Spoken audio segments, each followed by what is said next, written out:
Jadi ketika kita udah di push sampai rock bottom gitu loh, the only way is up gitu loh. Jadi ya mau nggak mau kita bakal berusaha sekeras mungkin. Kalau kita di kondisi kepepet, semua ilmu kita, semua kemampuan kita yang mungkin selama ini kita nggak kepikir tuh bisa keluar gitu. Nah ternyata dari sana kita bisa bounce back higher gitu sih. Jadi kalau misalnya Steven kamu ditaruh di posisi yang sama lagi hari ini, rungkat semuanya, Waduh jangan sampai ya. amit-amit gitu ya, Amit-amit ya.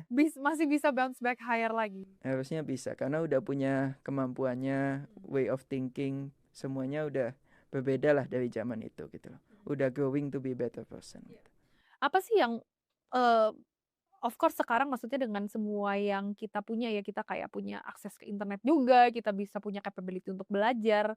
Apa sih mungkin yang waktu itu ketika kamu lagi trying to figure out gimana caranya bounce back, apa sih yang selain kegigihan gitu ya, hal-hal yang mungkin waktu itu kamu cari tahu gitu, gimana caranya bisa tahu kalau Ethereum ini bisa potentially naik?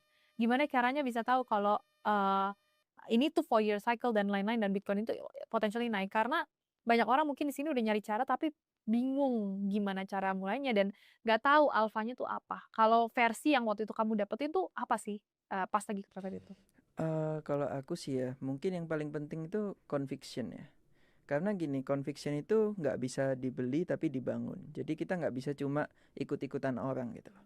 Kalau kita cuma ikut-ikutan orang, mungkin pada akhirnya kamu cuma misalnya beli cuan 10%, 20%, kamu pasti jual gitu loh. Soalnya udah